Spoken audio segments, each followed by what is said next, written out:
isn't a sketch. This isn't a pie in the sky dream. You can see we actually have thought out unit plans and floor plans. So, but we will be including more meetings before we get to that. So a related question, I know that atriums type area closes off to maintain the safety of the back plaza. How will you be maintaining the safety of the underground, essentially, plaza leading into and out of the garage? That seems to be a serious concern for private security. Okay. So in our other guards, in our other urban buildings that we operate, and in this budget, we have budgeted one full-time security person whose job is to privately walk through the building and make sure that things are right. Now, they're not there to deal with major catastrophes. That's where the police come in. But having our own person there available during the required hours to maintain the safety and security of the building is our responsibility. the building or the garage? The building and the garage is all one and the same to me. So they'll be making the rounds through the entire building, and there won't be somebody in the garage?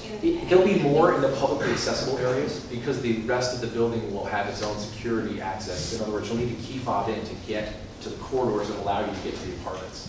So a little more detail than we wanted to get into tonight, but if you look at the floor plan layout, there are elevators that you don't need key fobs to get into to go down to the garage, and there are elevators you do need key fobs to get to the apartments. So we don't see the private security needing to roam the halls in the apartments. I hope. We'll see. We have to give it a little bit more thought and a little more planning and live with it. But the short answer is we care about security. We have it in our budget to have some of our own manpower checking the place out, and then of course working with the city PD. Yes, sir. You have 46 million privately funded. Is that right? And how much of that is coming from your families, or how many from outside investors? And then the secondary follow-up is how viable are you relative to interest rate movements at this point? How viable are we to? If you lose 100 basis points, does the product not work? Great question. Sounds good. So, I'm financing for a living. So Of the 46 million, over 8 million is going to be put in as cash, and the rest will be traditional financing. We are susceptible to interest rate hikes to a point. Now, 100 basis points we could probably absorb, but 200 basis points we can't. So, for those of you who are in finance, that'll make a lot more sense. Okay, yes, sir. Just a comment. I know you have to hit a certain rent on that big retail space up front. I hope you would be open to other things than a bank. The last thing we need in this neighborhood is something that's closed nights and weekends. We are open to. I'm open to whatever makes sense. So what I don't want to do is I don't want to come in here as the guy from Poughkeepsie that is competing with the uptown businesses that already exist. So I don't want to say, oh, there's going to be 7 new restaurants here to the restaurateurs that are in town. I'm a restaurateur. That would not make me happy. I'm open to whatever makes sense. So if someone comes to us with a great idea, I say bank because we think it might be a job generator, and but it may not necessarily take all the space. Maybe there's some front space where we can have lights on at night, and I get that. I think that's a great idea. You don't want to have a closed storefront. You want to have active activity.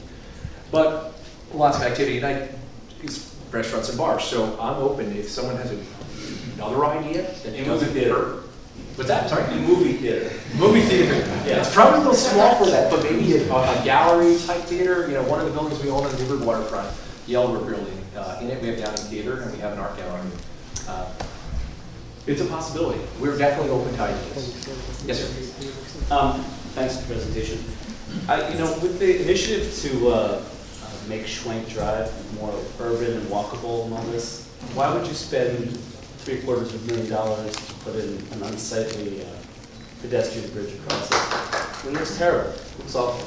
Well, one of the things, you can talk about the bridge, but the bridge is, not a lot of design effort has been put into the bridge at all. It's a placeholder, so we have no idea what it would look like, how it would feel, or how it would interact with the neighborhood. But I would say that one of the things that we talked about is even with making improvements to Schwenk Drive, we do have the accessibility issues. And if people, as we know, generally, many people, if you can see where you're going, you generally will walk there or roll there or however you need to get there, and this works really well in New York City. You know you need to go there, you can see the Chrysler building, and so you don't mind walking 20 blocks to get to the Chrysler building. If I have a parking lot like 2 blocks away, no one will walk here from that because they can't see this place and they want to park as close as they can here and not have to walk the 2 blocks away. And so we think that with the Kingston Plaza, potentially with a connecting walkway, people will say, you know what?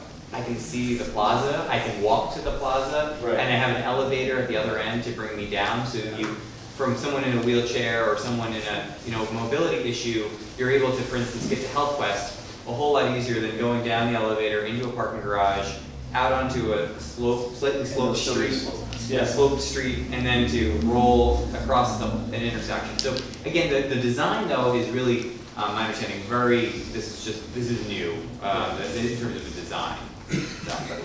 It's definitely a thought. You know, when we first pitched this, number one, we didn't know we were gonna get the DRI. I say we worked together on some things, but the city won the DRI. So we didn't know it was gonna get funded or not funded. So we put a lot of things in and we hoped for the best and we were successful. So now we have to make the most sense out of what's going forward. Just to build on that a little bit, Yep. have you thought about other forms of transportation just in that area? Sure. Because this is a serious sort of investment in cars for a very long time. Sure. So bike and pedestrian, I mean, is key to making. I didn't talk about bikes, but in our building in Poughkeepsie, we have 5 or 6 different bike racks in different locations. We have car charging. We have electric car charging. Well, yeah, they're vehicles still, but we have electric car charging stations within the building. And what we're going to be looking to do, even though that sounds like an enormous number of parking spots, we're going to be looking actually for parking waiver to use less parking because we think once this building is built, people living here are going to have less cars than the current zoning requires. So we're planning to use 1 car spot per apartment, which we actually believe not even waiver on because you need to provide more than that. So pedestrians, I think we've given a lot of thought to. The covered walkways is not only an architectural thing, but keeping with getting people around. We've thought a lot about the circulation in and around the building. It doesn't mean we've thought of everything. Someone could have a great idea. Could I just, one thing that I'll share, and then we'll probably take a couple more questions, and then we'll be here if other folks have more specific questions. But one of the things that I, would like to look at is, we're doing, this proposal is to do density. Density is generally good for downtowns, but it also is an opportunity for us to kind of, create more dense parking. Because what I would love to see is to be able to have one parking destination in the historic district and be able to remove some of the very ugly surface lot parking that unfortunately is still scattered around. I mean, just the city itself has 2 surface parking lots in the heart of a business district where buildings once stood and should really be put back. And if there is a place where we can get to 10 years from now, we are all 1-car families, or 2 bike families, and no car families, we would be able to start to, if we could, work with developers to redevelop some of these underutilized parking lots and turn them into something good for the community. So again, it's thinking long term, but it's something that I am supportive of and really do want to try to reduce that, the amount of eyesore that our parking lots provide. Yeah, we're trying. When you see the project, you notice you didn't see the parking garage. It's hidden behind things, and that was done on purpose. The other, just to piggyback on what the mayor said, with aggregating the parking into a couple spots, it also frees up. Right now, I know we talked to some uptown business district owners and employees to run outside and feed the meter or move their vehicles during the day, and that adds to traffic. So if we can get the cars kind of underground and in one location, it's going to improve the pedestrian friendliness of the city as a whole. Couple more questions? Yeah, we'll take 2 more. Yes. Hi, yes, so you talked a lot about people parking. My question is a little different. I'm concerned about people driving to the parking lot and then once they park and they're walking around, you've got a lot of potential tenants and hotel guests and because of the vehicular traffic and the quality of life. What's the effect on that and how are you going to mitigate it for the satisfaction of people who already live and work here? Sure. So there, as part of the process, we're hiring a company to do a traffic study. And the traffic study is going to quantify what all these traffic circulation patterns are going to do in terms of vehicles. In terms of pedestrians, I think the idea of having more people uptown is something that used to exist. And so we're going to get back to the levels, or getting closer to the levels of the pedestrian traffic that were here once before. I don't think I think we have plenty of capacity for people walking around. Is that? And I think to give a sense of that, I think you had mentioned that there'd be about 200 to 250 people that could live here, plus some hotel guests, so, in that 250 to 300 range. When there's a big show at BSP, there's 1,500 people, kind of at that show. And so, we try to kind of also keep in perspective, like we surprisingly, have the ability, I think, with the number of streets that come into our district, even when you're here on, New Year's Eve, automatically 1,500 people appear at the intersection of Wall and North Front Street, and literally 3 minutes later, they're all gone. And because we just have so many entrances and exit points, but it's really important that we have a traffic analysis done, I believe, to be able to make sure that everything works well. Because even with with this building, I think that Joe and his team also want to take into account that we still have a lot of underutilized buildings here on Wall and North Front Street, many second and third stories that still aren't built out to their full potential, and some vacant buildings that completely need to be refurbished still. And so their traffic analysis can take into that future growth into consideration as they're trying to determine, are these lights going to be able to make, and the planning board will, work through that with them. Just as a sense of what, we're in the people business, and so we do a lot of events. Just as a sense, there's over 120 people in this room. So while 250 people or 220 people is a good thing, and it sounds like a lot, just this event tonight is half the population of the building. So while it's great that they're new, it's not an inordinate number. We talked about 1,500 people coming to these events. That's a lot more. Okay, so yes, ma'am. One or two more. Number one, thank you for coming and sharing.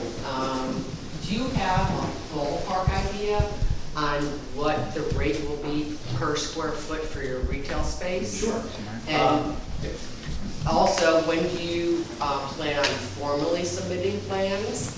And the last part of my question is, how do I get on the list for apartments? Thank you. So, number one, retail commercial space, we're somewhere around $22 a square foot. Okay. Is that going? Are you going to have prime frontage versus back of it? Or? Yes. Okay. So somewhere around $22 a square Got foot, it. plus or minus, depending on how prime. Time frame on submittal, we're hoping to be able to submit to the planning board in November. Great. For an informational first submittal, and the lead agency and all that stuff will kick off after that. How do you get on the list? Just see one of us at the end. Do you go through seeker? We do. Yes. Okay. So seeker is a process that every project in New York State, well, it's not necessarily horrible, right? So I've been through, it can be horrible, but if done correctly, seeker doesn't have to be horrible. And so part of what we've been doing is to make seeker go better, having meetings like this with lots of different community members so that we can understand their concerns. When seeker goes horrible, is when you have someone come in, probably from out of town, who doesn't care and only wants to do what they want to do, and they don't want to listen to anybody else. And they say, this is it, it's my way or the highway, and they hit a wall. So we've spent the last year and a half not doing that. We've spent this time listening and trying to understand, and it's not to say we had every answer to every question. We've given it a lot of thought, but we're going to give it more thought, and we think we have, we're cautiously optimistic that seeker's going to go well. Great. One more? Yeah, one more. Okay. Is the building going to have any green features like Yes. appliances? I'm glad you asked. I'm sorry, I was late, so if you already. No, but I'm sorry I forgot to talk about it, because I'm very in favor of these types of things. So, some of the green features we're gonna have, the building we just built, the Water Club in Poughkeepsie, none of the apartments burn any fossil fuels. So they're all high efficiency heat pumps for heating. There's electric appliances for both safety and for fossil fuel and carbon footprint usage. And But we'll they're have, using natural gas for heat, right? no natural So gas. how are you heating them? Electric heat pumps. Mitsubishi makes these high efficiency 21 SEER heat pumps. So our building, and we went through a pretty brutal winter last year, and we're very proud to say, flying colors. There was plenty of ample heat, and what that allows you to do as a resident So if you choose to be net zero, which is a term some of you may or may not know, you can buy into community solar programs and actually have a zero energy footprint by buying solar credits against your energy bill. So other green features of the building, recycle materials where we can, green roofs. You can see some of the areas. There will be green features throughout the building. That's something that we feel is not only socially responsible, but makes good business sense. And I assume in terms of the insulation. Oh yeah, it's spray foam, insulation. The new building code's actually done a very good job. And paved areas around, will that be porous? There's basically no pavement.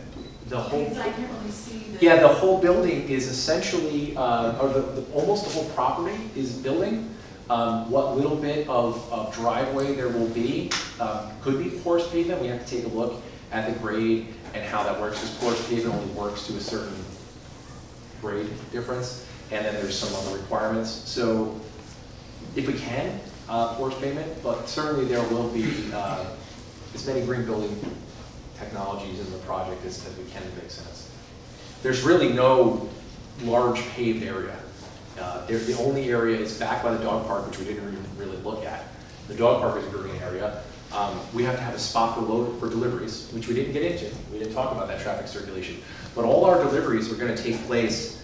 Let me see if I can just show you quickly on an image.